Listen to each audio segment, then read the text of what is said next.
At the beginning of the movie, an old man angrily scolds boys hiding behind bushes, searching for buried guns. He warns them not to bring trouble to the village and orders them to go back home. Once the old man walks away, two Belarusian village boys step out from their hiding place and begin digging again, still hoping to find a rifle left behind from earlier battles. At that moment, a German scout plane flies low over the field, its shadow sweeping across the ground and frightening the boys. Unexpectedly, Flyara uncovers a rifle buried deep in the sand. He pulls it out with effort, and a wide, proud smile spreads across his face. The plane circles back once more, and this time it clearly spots the boy holding a weapon.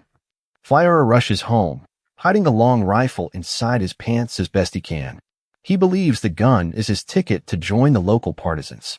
When his mother discovers the rifle, her fear overwhelms her. She begs him not to go, reminding him that he is the only man left in the family after his father went to war. Even when she desperately forces him to choose whether to harm the younger twins, Flyara treats her panic lightly, unable to see the fear behind her words.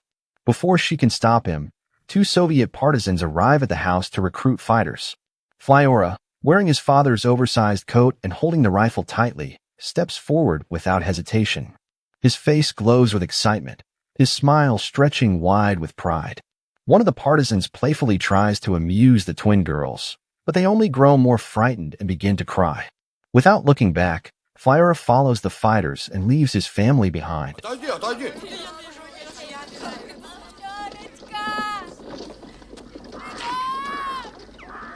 At the partisan camp deep in the forest, Flyara wanders around in awe, greeting the men with open admiration. He even manages to join a commemorative group photo, proud to be among seasoned fighters and a cow, as if he already belongs there. The camp feels alive with laughter and confidence, filled with people who believe they are ready to protect their land. As the youngest and lowest-ranked member, Flyara is assigned to clean the large cooking cauldron. Nearby, the men respectfully flirt with a young nurse in the camp named Glasha. Soon after, she approaches Flyara and pours flowers into the cauldron. Without a word, she walks away, leaving Flyara confused. When the day for battle approaches, the partisan leader gives a passionate speech to raise morale. Flyara listens with shining eyes, his excitement growing stronger. At the same time, Glasha stands quietly in her dress, watching Cossack from a distance. When he avoids her gaze, she suddenly turns away and runs off into the forest, unable to hide her pain. Despite the tension around him, Flyara remains thrilled, believing his moment has finally arrived. But his joy collapses when the commander orders him to give up his boots to an older fighter who has none. Just like that, Flyara is told to stay behind. Crushed, he walks alone into the forest, crying in silence. Lost in frustration, Flyara accidentally steps on a bird's nest, crushing the fragile eggs. Moments later, he comes across Glasha, still crying. As they look at each other, their tears slowly fade, and in that shared sadness, they begin to laugh together. As the laughter fades, they quietly introduce themselves. Flyara, still innocent and curious, notices Glasha's dress and asks why she wears something so nice. Glasha stands up and gently adjusts her hair, trying to show confidence. Her smile appears soft, but sadness hides beneath it. She is young, yet she has already witnessed cruelty, treated as prey by brutal Nazi soldiers. Я любить хочу. Рожать. Flyara senses something is wrong and feels uneasy as she leans closer, unable to understand the pain she carries. Не надо. Дура. Дура. Suddenly, a German scout plane passes overhead once again. Moments after it disappears, bombs begin falling across the forest. The explosions tear through the camp, shaking the ground violently. Flyara is thrown into shock, his ears ringing as blood runs from them. He stands frozen, deafened and lost in the chaos. Nearby, Glasha stares helplessly at a paratrooper tangled in his ropes, struggling in midair. Glacia forces herself to move. She grabs Flyora and pulls him away just before more soldiers arrive. Together, they run through the forest and manage to hide as enemy troops pass close by. They survive, but the rest of the camp is not so fortunate. Later, as they lie hidden beneath leaves and branches, silence settles around them. A stork, searching for its lost eggs, appears and watches the two children sleeping quietly. For a brief time, Flyora and Glacia wander together through the forest, sharing moments of fragile joy. They laugh, rest, and slowly forget the fear pressing down on them. In the rain, Glacia dances freely, moving as if the world has not yet broken her. Flyora watches her with pure happiness, smiling without restraint. Behind them, the stork continues to follow, a silent reminder of loss. Flyora decides to take Glacia to his village, believing his family is still alive. When they arrive, the village feels unnaturally calm. Flyora hides his rifle and pretends to limp as they walk through the empty paths. Smoke still rises from his house chimney, and this gives him hope. He convinces himself that his family is only hiding nearby. Inside the house, they eat what food remains. Flyora swallows spoiled food without hesitation, refusing to accept any other truth. Glacia cannot stomach it and vomits. Outside, the stork cries again. Shouting in frustration, Flyora rushes to the well. As doubt creeps in, he peers into the darkness of the well, but finds nothing. Relief flashes briefly before he suddenly remembers another place where his family might be hiding. He calls Glacia and runs ahead. As they move behind a house, Glacia sees bodies lying on the ground. Horrified, she pulls Flyora away, trying to shield his eyes. Flyora, still believing his family is alive, struggles forward through a bog toward a nearby island. Desperation drives him onward. Finally, Glacia breaks down and reveals the truth. His family is dead. Flyora refuses to accept it, in his panic, pushes her away into the bog. Regret hits him instantly. He pulls her back out just as a man appears and leads them to a group of surviving villagers. There, Flyora learns the truth he tried to escape. His family is gone. A village leader, badly burned by gasoline, curses him in grief and blames him for digging up the rifle that brought disaster to the village.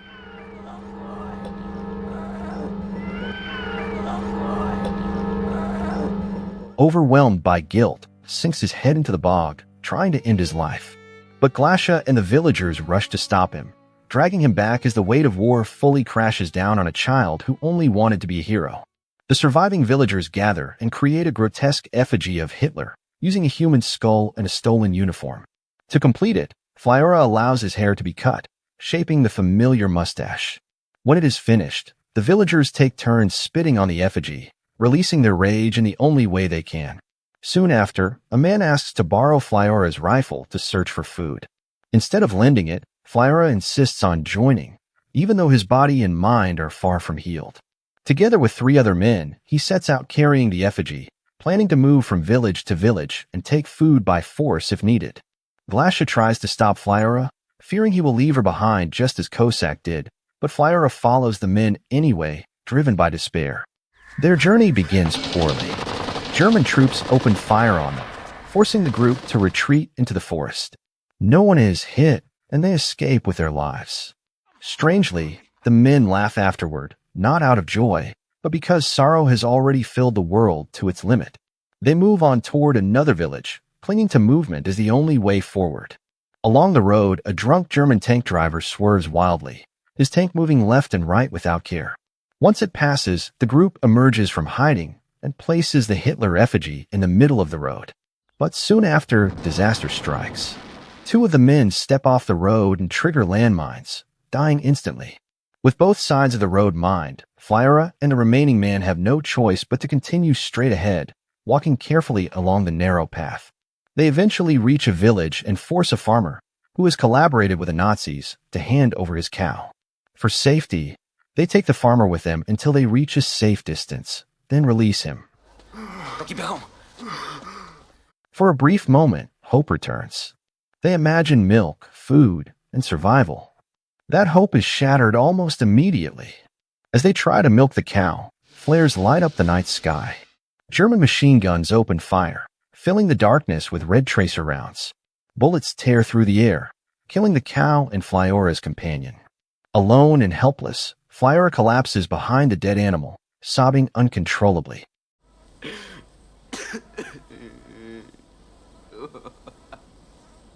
By morning, thick fog covers the land. Flyra tries to drag the cow, hoping to salvage meat, but his strength fails him.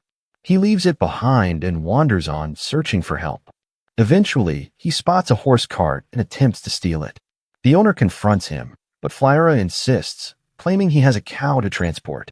Their argument stops when they hear military vehicles approaching. Realizing the danger, the farmer quickly helps Flyra hide his rifle and uniform beneath hay. Afterward, the farmer takes Flyra with him, having him pretend to be his grandson.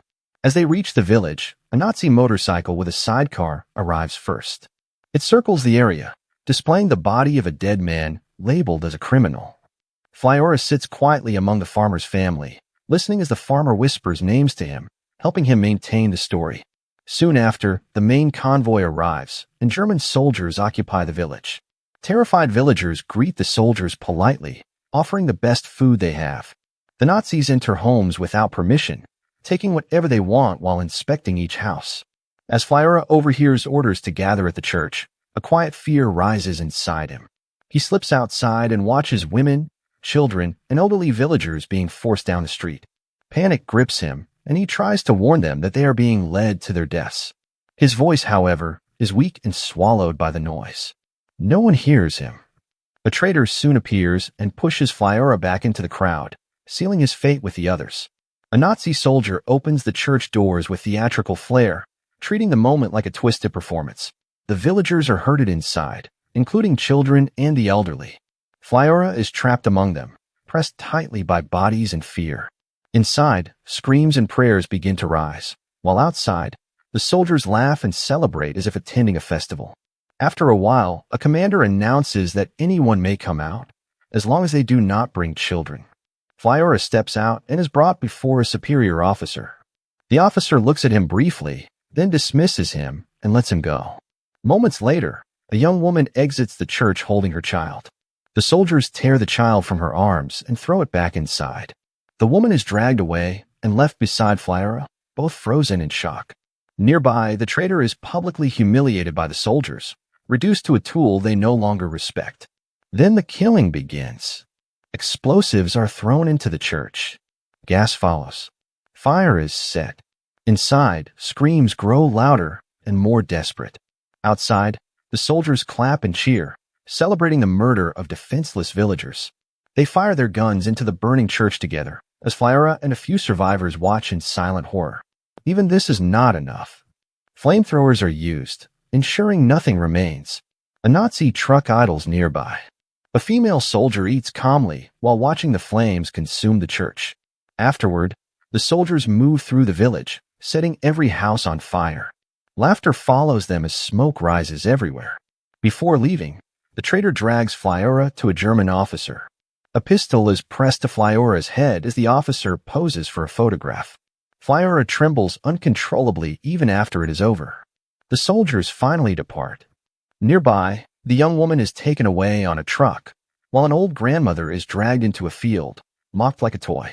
Acts of cruelty cannot last, and soon the Nazi convoy is ambushed by partisans. Gunfire erupts from the trees, and the Germans fall one by one as they try to escape. Flyra walks slowly toward the battlefield, detached from the chaos around him.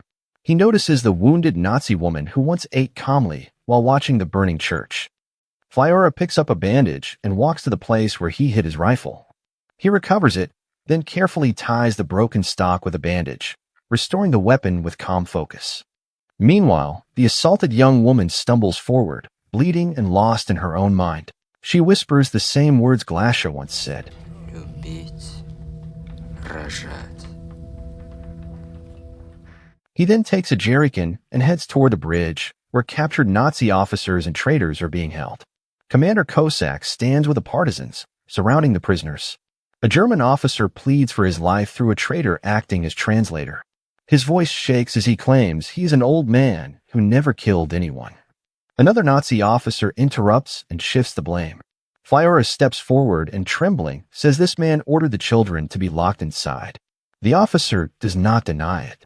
Instead, he calmly defends his belief, saying their war must destroy enemies from the start, even children. Flyara trembles as he listens. Cossack looks at him quietly and signals for the jerrycan. Flyara hands it over. The traitor pours fuel over the prisoners without resistance. Before fire can be used, the enraged partisans open fire, killing them all. The bodies collapse into the dirt.